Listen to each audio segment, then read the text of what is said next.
Hello friends, today we're talking about how to incorporate a braid into a half up, half down look. So someone had requested talking about braids, and so I thought I would share a little bit of a technique that I use when I'm doing braids in half up, half down. So step number one is you're actually gonna prep the hair first in the curls that you want it to have.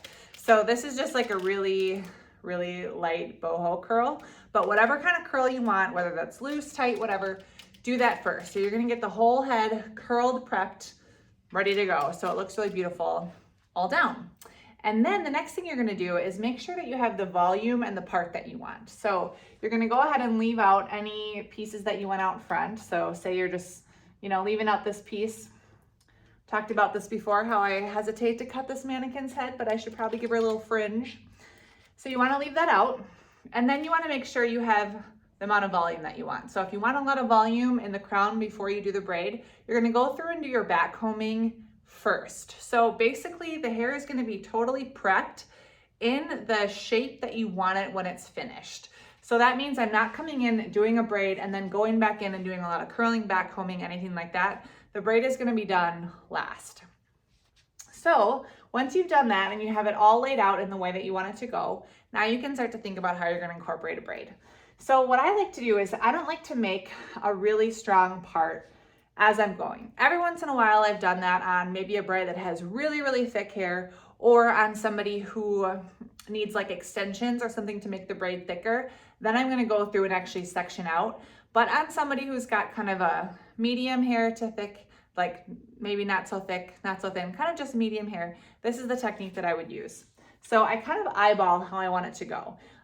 So let's say we're gonna start maybe about here and wind it around the head. I know that I don't wanna gather too much hair from the interior because this is what I'm gonna need to have this volume, and I take as much hair off the front that I want off the face. So if I just wanna have a little bit of a fringe, then that means I'm gonna be taking all this hair with me in the braid.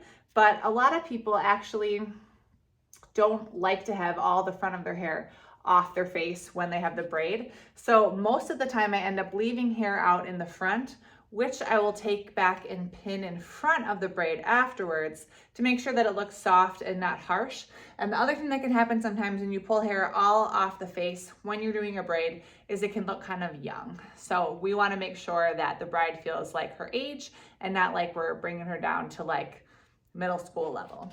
Okay, so to get started, I like to have some working texture spray or wax. This is Play Dirty dry wax spray from Sexy Hair, and it's a little bit, it's not sticky, it's soft, and so it kind of just keeps the frizz down. It's very workable. I like it for that reason. And then you can also use a smoothing cream or a little bit of pomade in your fingers if you're finding a lot of frizz happening as you work. So I'm gonna start by just grabbing about an inch or so of hair. And what you want to think about when you're doing a braid is standing right behind your work. So wherever you stand, that's where the braid is going to start to pull. So if I stand over here, the braid's going to really pull back fast. So that's why I want to stand right directly behind the braid, and I'll walk with it as I'm moving. So we're going to go through and I'm going to do just kind of a classic 3-strand braid. So the first strands, I'm not gathering any hair for the French. I'm just going to gather it regular. And then I can start to gather hair as I work. So I'm not, like I said, I'm not taking off a part. I'm just kind of grabbing hair as I go, and I'm holding it really loose in my hands and making sure that I'm smoothing out as I go so that no frizzy pieces are happening. So sometimes I don't take any hair from this side, and that will make this side kind of raised up and lay against the volume, but you can also, depending on the look you want, you can grab hair from the internal too. You just don't want to take too much that you take away from the volume. So the key with braids, like I said, is standing directly behind your work and just holding really loosely. So I have a lot of loose tension on this hair as I'm working. I'm going to grab a little bit of hair here. I'm not taking too much from the front. You can see I'm leaving this out so I don't have a bald spot right there. And smoothing as I go, crossing over, and I'm just taking a little bit from the interior. So I'm grabbing kind of under the braid, not so much from this part, because I want to keep that for volume. And so, like I said, the key is now that I'm bringing it this way, I'm going to start moving with it. You want to just make sure you're not doing too much tension and you really smooth it out as you work. So now that I've got a couple strands pulled in here, so it's a connected braid. I'm not going to take any more from here because I don't want this to get pulled down and tight into this braid. I'm just going to let this be now. And I'm just going to take a little bit more from this side. Crossing over, and again, smooth as you go. Make sure you're not catching any extra flyaways under here. Take a little section here. And I'm just walking behind me, walking with the braid behind. So as you go, you'll kind of decide how far you want it to go across. If you want this to go all the way across, now I'm going to keep braiding, but I'm not going to take any more hair in the French style. I'm going to braid, and I'm not going to go all the way to the end because I want to make sure it's the amount of tension that I want. So if you want it to be a little looser here, this is where you want to just gently pull it out. If you find that it's frizzing, add a little bit more texture spray to this. But you can just loosen it a little bit. So I'm only loosening the bottom half here, and then I'm going to switch hands to do the top. The key is just to go very, very slow, and you'll get no frizz. If you're very patient and you go really slowly, then you will avoid frizz. This head just keeps it tipping. Okay. So now I'm going to just finish out the braid, and I'm not sure how far I need to go yet because I don't know exactly what I'm doing at the back yet. So I'll just loosen it a little bit so it's even, and then I'll tie it off with an elastic, and I might need to change this later. We will see. That's okay. I'll just do it around twice. We can see what we're working with. So this is the braid. Ugh. Hello. And you can see I've got lots of hair in front that I'll be able to pull back, okay? So I'm gonna switch over here and show you how I would do the back. So I'm gonna gather this middle crown area,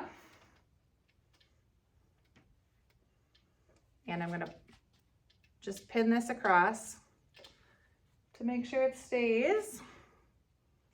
So I'm creating a foundation with my bobby pins. Foundational pinning is something that's so important. I talk about it a lot in my course because you need to make sure you have a place where the bobby pins go and that the hair isn't gonna fall out or slide around. So creating a foundational pin is fantastic, and you should do it with every updo that you do. Okay, so I've got my foundation right here, got my braid, and I just want to, oh my gosh, you guys, bring this across the back like that.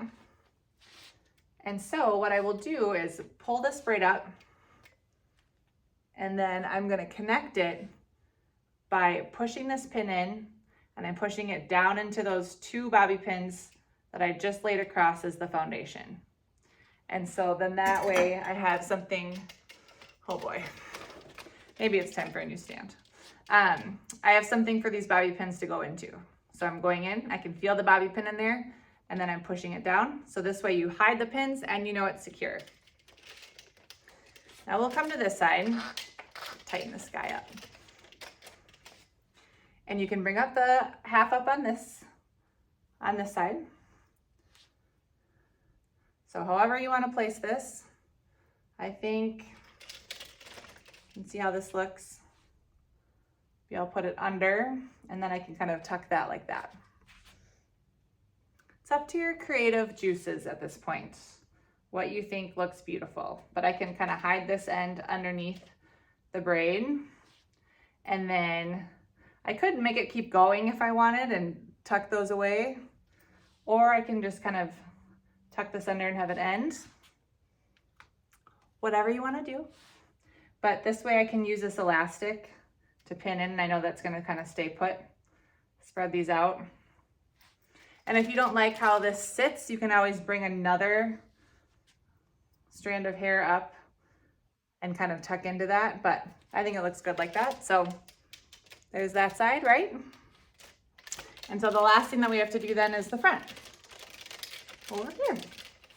So this is where I like to bring this hair back because I like to have a little bit of hair softly in front of this braid. So you can leave hair out, so you actually just have a fringe. You can, if you have short hair pieces here, so say this was kind of fringed off, you could bring this into the braid and loop it through, and that would look really soft and natural. So like opening up one of these strands here and pulling that through, or you can just twist it back like I'm gonna do here, and I'm just gonna tuck it under. And so then I have a nice place for this to hide my bobby pins, and it looks more natural. More natural, not juvenile, more bridal, and really soft and pretty. Now you wanna put in a couple extra bobby pins there to really lock it in. But overall, it's a really nice way to just incorporate a really soft braid and have it look nice from the front and not too tight, and you can leave as much fringe out as you need. But that is a little tutorial on how to incorporate a braid. So I would finish with some shine spray, some hard hold hair spray, and that is your updo for today. Thank you so much for joining me. If you're looking for more resources, free guides, full updo courses, theupdocollective.com. It's there. Also on Facebook, the Updo Collective is a Facebook group where you can get more resources, watch videos, talk to other stylists. Join me over there. Again, I'm Heidi. Thank you so much for joining me. And if you really like this and you want to get updates every weekend when I post new videos, you can subscribe and you will get them every weekend. All right. Thanks for joining me. I'll see you next time. Bye.